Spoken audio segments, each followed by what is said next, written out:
Hi hello. ഇത് നമ്മൾ പാചക പരീക്ഷണങ്ങളൊന്നുമല്ല, നമ്മളിന്നൊരു വ്ളോഗ് ചെയ്യുകയാണ്. ഞാനിന്നിപ്പം മുതുകുളത്തുള്ള ഒരു ബ്യൂട്ടി പാർലറിലോട്ടാണ് പോകുന്നത്. കാരണം എൻ്റെ മുടി കുറച്ച് നരച്ചിട്ടുണ്ട്. അപ്പോൾ അതൊന്ന് കളർ ചെയ്യാൻ വേണ്ടിയിട്ട് പോകുന്നതാണ്. നമുക്ക് പോകാം, നമുക്ക് പോയിട്ട് വരാം. പിടിച്ചിട്ടുണ്ട്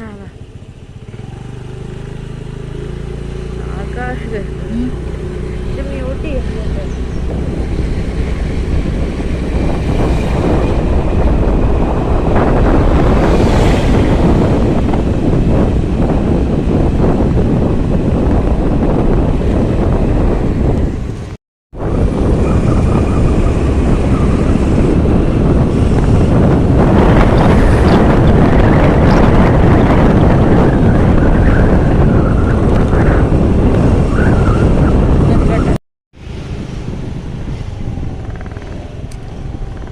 അങ്ങനെ നമ്മൾ കളർ ബോക്സിലേക്ക് എത്തി.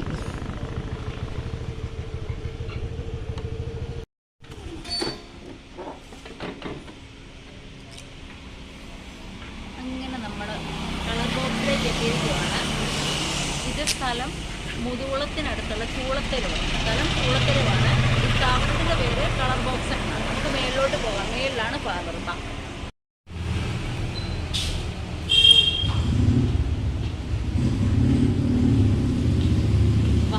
ആശയെ നേരത്തെ വിളിച്ച് പറഞ്ഞിട്ടുണ്ട്, നമുക്ക് അങ്ങോട്ട് പോകാം.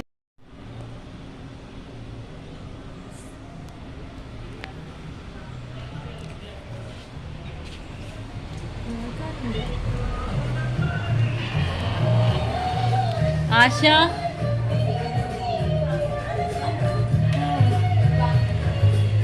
ഇതാണ് ഞാൻ പറഞ്ഞ ആളാ, ആശ.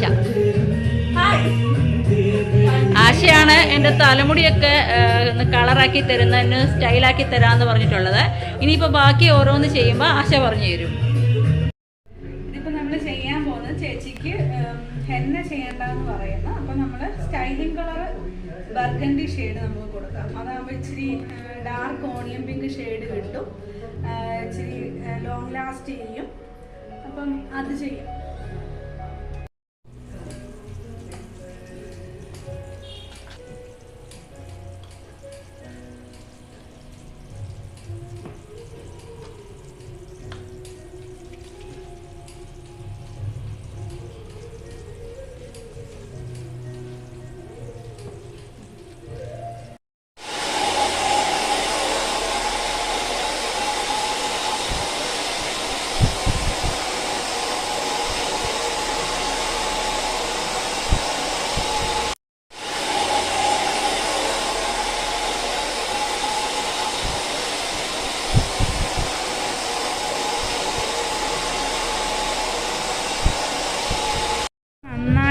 നല്ല വെളുത്ത നരച്ച മുടിയുണ്ട്. അപ്പോൾ നമ്മളെ സ്റ്റൈലിംഗ് കളർ നമുക്ക് അപ്ലൈ ചെയ്യാം. ഇത് നമ്മൾ എന്തുവാ ഫോയിൽ പേപ്പറൊക്കെ വെച്ചാണ് നമ്മൾ സ്റ്റൈലിംഗ് കളർ ചെയ്യുന്നത്. ഇതെന്ന് പറഞ്ഞു കഴിഞ്ഞാൽ ചെറിയ പൊടി മുടികളൊക്കെ ഉണ്ട് നരച്ചത്. അപ്പോൾ നമുക്കതെല്ലാം കൂടെ നമുക്കത് ഫോയിൽ പേപ്പറിൽ നമുക്ക് ഇരിക്കത്തില്ല. അപ്പോൾ അതുകൊണ്ട് നമ്മൾ വേറൊരു മെത്തേഡ് ചെയ്യുവാണ്. നമ്മൾ ഹെയർ ഇങ്ങനെ പിടിച്ചിട്ട് നമ്മൾ ഇങ്ങനെ ചെയ്യുകയാണ്.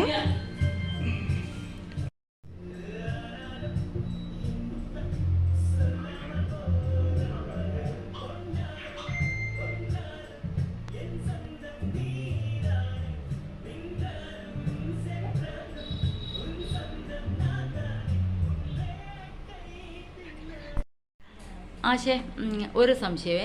ഇപ്പം എല്ലാവരും പറയും മുടി കളർ ചെയ്യുമ്പോൾ നമ്മൾ ഏതാണോ ഉപയോഗിച്ചത്, അതായത് ബ്രാൻഡ്, ഏത് ബ്രാൻഡാണോ ഉപയോഗിച്ച് ആ ബ്രാൻഡിൻ്റെ തന്നെ ഷാമ്പുവും കണ്ടീഷണറും ഉപയോഗിക്കണമെന്ന്.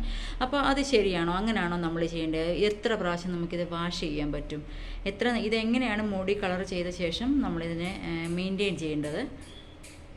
ഒരു 30 വാഷാണ് കമ്പനി പറയുന്നത്. പിന്നെ ഏത് കമ്പനിയുടെ ആണ് ഹെയർ കളർ സ്റ്റൈലിങ്ങിൻ്റെ ബ്രാൻഡ് ഉപയോഗിച്ച് അതിൻ്റെ പിന്നെ ഷാമ്പുവും കണ്ടീഷണറും ഉപയോഗിക്കുന്നത് നല്ലതാണ്. അപ്പോൾ ഇത് നമ്മളെങ്ങനെയാണ് പിന്നീടുള്ള ഹെയർ കെയർ ഒക്കെ എങ്ങനെയാണ്? മാസത്തിൽ കെമിക്കൽ ചെയ്ത ഹെയർ മാസത്തിൽ ഒരു ഹെയർ സ്പാ ചെയ്യുന്ന ഏറ്റവും നല്ലതാണ്. പിന്നെ കാരണമെന്ന് വെച്ച് കഴിഞ്ഞാൽ കളർ പ്രൊട്ടക്ഷൻ സ്പാ തന്നെ ചെയ്യണം. അല്ലാതെ ഒരു മാസത്തിൽ ഒരു വട്ടം മുടി കൊഴിച്ചിൽ, അമിതമായിട്ട് മുടി കൊഴിയുന്നത്, ഉറക്കക്കുറവ്, അങ്ങനെ ഉള്ള പ്രശ്നങ്ങൾക്കെല്ലാം പിന്നെ ഹെയർ സ്പാ നല്ലതാണ്. മാസത്തിൽ ഒരെണ്ണം ചെയ്യുന്നത് ചെയ്യുവാണെങ്കിൽ ഒരു പരിധി വരെയൊക്കെ മുടി കൊഴിച്ചിൽ, ഇങ്ങനെയൊക്കെയുള്ള കാര്യങ്ങൾ, ഡാൻഡ്രഫ്, ഇതൊക്കെ അമിതമായിട്ടുള്ള ഡ്രൈ ആയിട്ട് ഹെയർ ഇരിക്കുന്നത്, മുടി പൊട്ടുന്നതൊക്കെ ഒരു പരിധി വരെ ഹെയർ സ്പാ നമുക്ക് ചെയ്യുന്നതുകൊണ്ട് വളരെ നല്ല കാര്യമാണ്. അപ്പോൾ നമ്മൾ ഹെയർ കളർ ചെയ്ത ശേഷം നമുക്ക് ഇനി തലയിൽ എണ്ണ ഉപയോഗിക്കാൻ പറ്റില്ലേ? നമ്മൾ സാധാരണ നമ്മൾ മലയാളികൾ ആഴ്ചയിൽ ഒരു ദിവസം തലയിൽ എണ്ണ തേക്കുമല്ലോ, ആരായാലും തേക്കും, ഷാമ്പൂ ഇടും. അപ്പോൾ ഇനിയിപ്പം ഹെയർ കളർ ചെയ്തത് കൊണ്ട് നമുക്ക് ഇനി എണ്ണ ഉപയോഗിക്കാൻ പറ്റില്ലെന്നുണ്ടോ? ആഴ്ച ഒരു ദിവസം നമുക്ക് ഓയിൽ അപ്ലൈ ചെയ്യാൻ പറ്റും. ഓയിൽ അപ്ലൈ ചെയ്യാം, ഷാമ്പൂ വാഷ് ചെയ്ത്.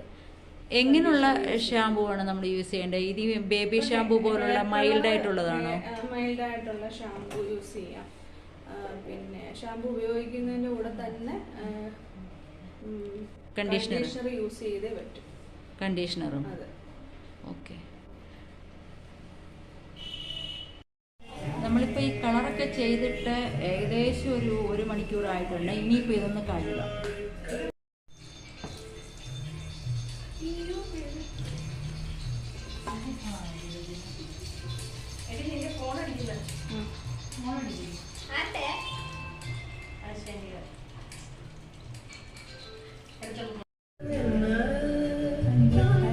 നല്ലതായിട്ട് കിട്ടുന്നുണ്ടോ? അടുപ്പിച്ച് കിട്ടുന്നുണ്ടോ? പക്ഷെ ലോ രസമല്ലേ? ഞാൻ ഇഷ്ടപ്പെട്ട് പഠിച്ചതല്ലേ, ഇഷ്ടമല്ലാതെ ഞാൻ ഇതിലോട്ട് പോയത്. ഒത്തിരി വർഷങ്ങൾ ഹസ്ബൻഡിന് ഇഷ്ടമാണ്. ഹസ്ബൻഡ് വകുപ്പ് എങ്ങനെ എടുക്കുന്നത്? സൈഡിൽ കൂടെ റെക്കോർഡ് ചെയ്യുവാണോ? മുടിയെല്ലാം നരയെല്ലാം കവറായിട്ടുണ്ട് കളറ്.